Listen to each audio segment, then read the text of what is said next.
Hello दोस्तों, मेरे N के न्यूज इंडिया पर आप सभी का स्वागत है। अगर मेरे चैनल पर आप नए हो तो मेरे चैनल को सब्सक्राइब करें, वीडियो को लाइक करें और हो सके तो अपने दोस्तों को शेयर करें। आज मैं भारत के ऐसे देशभक्त के बारे में बात कर रहा हूँ जो सहज, स्वाभिमान, त्याग और आत्मविश्वास और बहादुरी की मिसाल है। नाम है शहीद भगत सिंह, जो 23 साल की उम्र में ही फांसी पर चढ़कर इस देश के लिए जान दे दी। आपने यह तो सुना ही होगा, लेकिन मैं उनके कुछ जीवन की घटनाओं के बारे में बात करूंगा आज।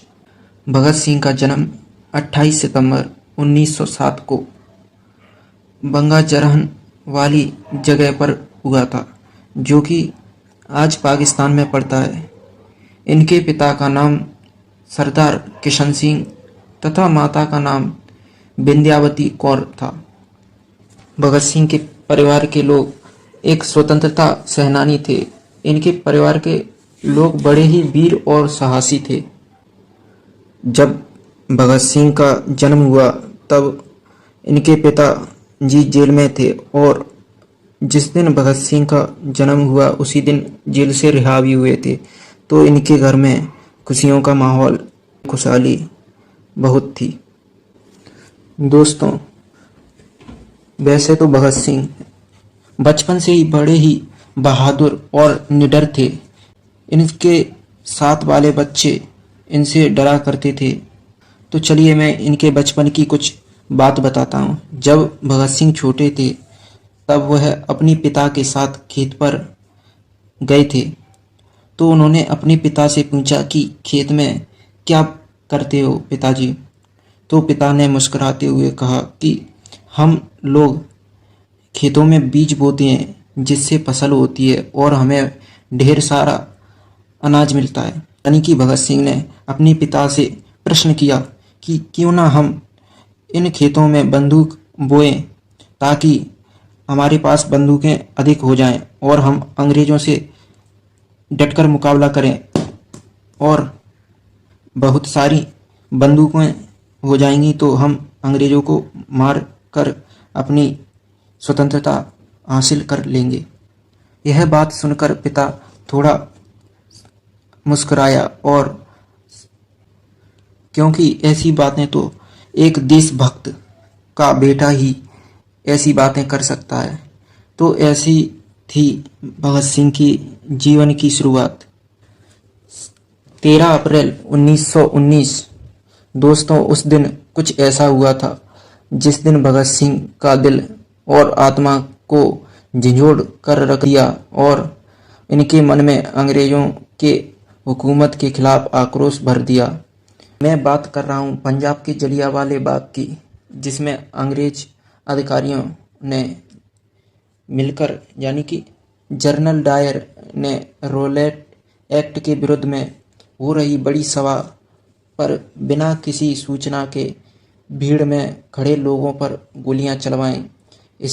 इसमें कई बेकसूर लोगों की हत्या हुई।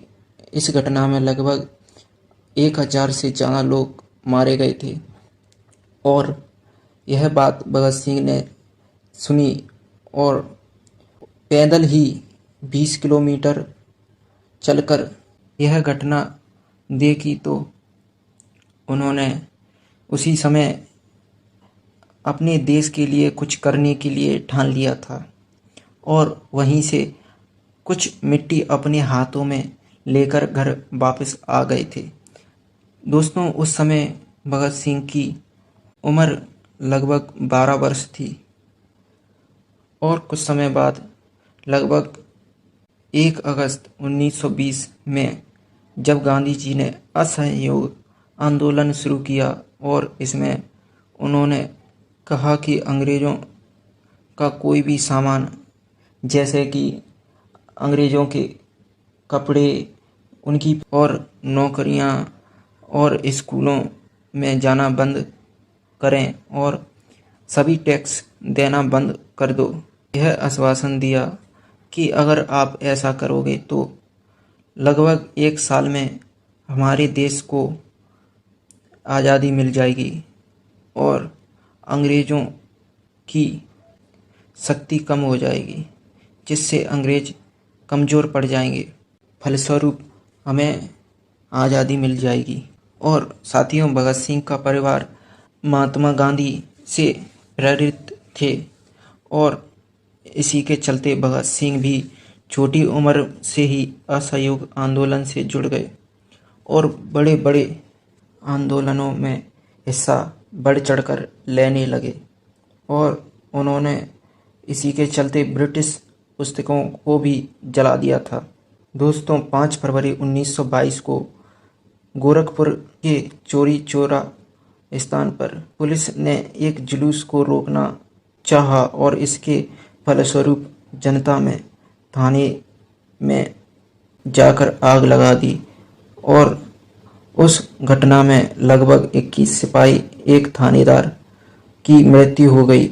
इससे गांधी जी निराश होकर अपना असहयोग आंदोलन वापस ले लिया, यह कहकर कि अभी हमारा देश पूरी तरह से आज़ादी के लिए, स्वतंत्रता के लिए अभी पूरी तरह से तैयार नहीं है, जिससे भगत सिंह के मन में गांधी जी के प्रति रोष उत्पन्न हो गया और वह गांधी के अहिंसावादी मार्ग को छोड़कर हिंसावादी मार्ग को अपनाना अनुचित समझा और कई जुलूसों में भाग लिया तथा कई क्रांतिकारी दलों के सदस्य भी बने।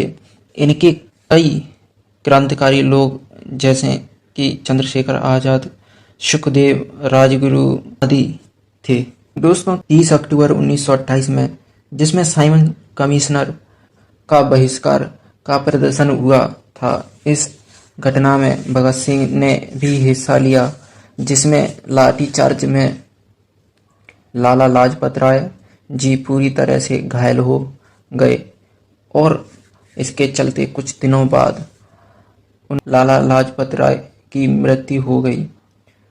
भगत सिंह और उनके साथियों ने इनका बदला लेने के लिए ब्रिटिश सरकार के स्कॉट को मारने की साजिश बनाई। 17 दिसंबर 1928 को भगत सिंह, सुखदेव, राजगुरु, जयगोपाल ने मिलकर स्कॉट की जगह जॉन सॉन्टर्स को गोली मारकर वहां से भाग निकले और लाला लाजपत राय की मौत का बदला ले लिया। दोस्तों, यह वही घटना थी जिसके बाद भगत सिंह ने अपने बाल और मूंछों को काट लिया था ताकि उनको कोई पहचान ना सके। और 8 अप्रैल 1929 को ब्रिटिश हुकूमत गरीब लोगों के विरुद्ध में एक बिल पारित करवाना चाहती थी।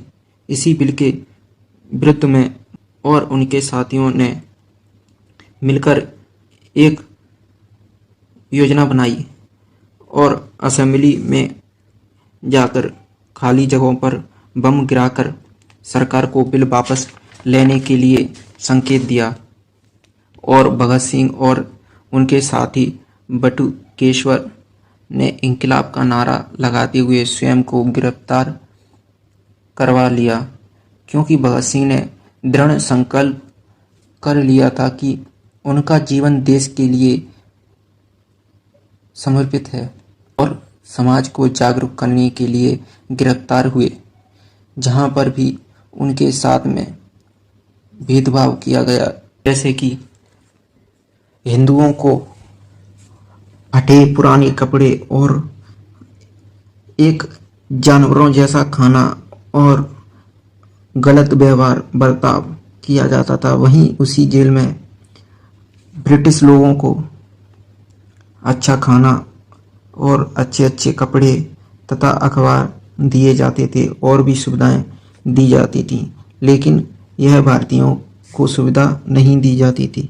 इसी के विरुद्ध में भगत सिंह ने भूख हड़ताल का आह्वान किया और इसी के चलते उनके साथी भी उन्हें देखकर भूख हड़ताल में शामिल हुए और उनके ऊपर अंग्रेजों ने कई दिनों तक लाठियां से उनकी पिटाई की, बर्फ पर लेटाकर घंटों तक लाठियां मारते थे और जबरदस्ती दूध पिलाने की भी कोशिश करते थे, लेकिन वह एक बूंद तलक भी दूध नहीं पिया और इसी के चलते उनके एक सहयोगी क्रांतिकारी का निधन हो गया।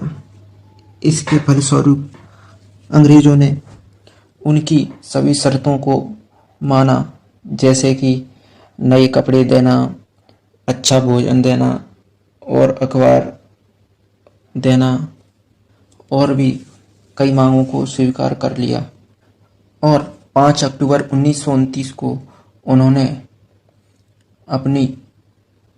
अपनी भूख हड़ताल को समाप्त किया।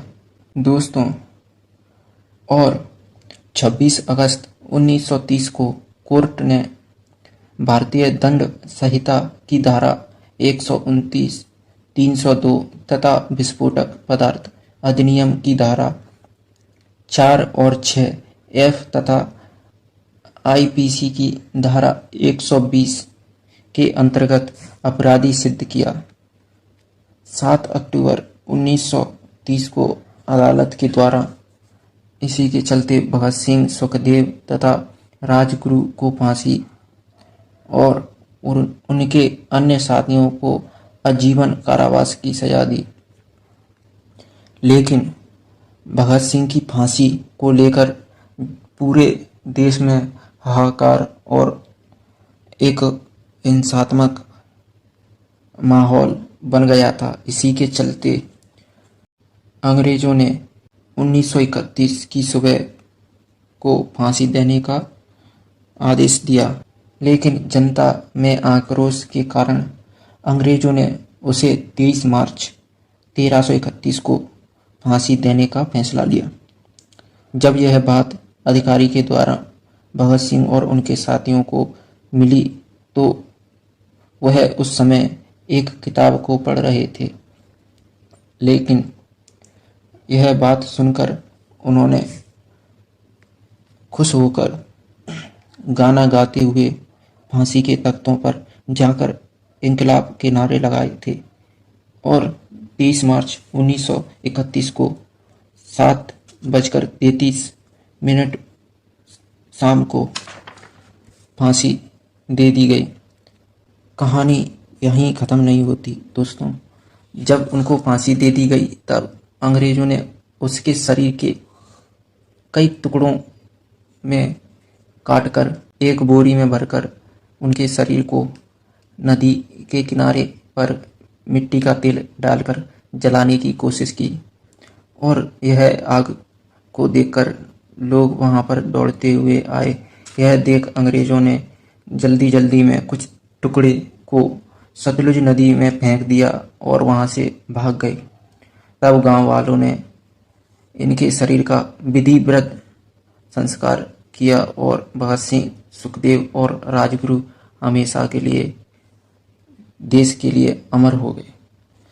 दोस्तों, अगर आपको यह कहानी अच्छी लगे तो प्लीज़ मेरे एनके न्यूज इंडिया को आप सब्सक्राइब कीजिए और ऐसी ही कहानी सुनने के लिए मेरे चैनल को सब्सक्राइब करते हुए बेल आइकन घंटी को दबाएं ताकि आप सभी तक यह वीडियो सबसे पहले पहुंच सके। मेरी वीडियो को देखने के लिए आपका बहुत बहुत धन्यवाद।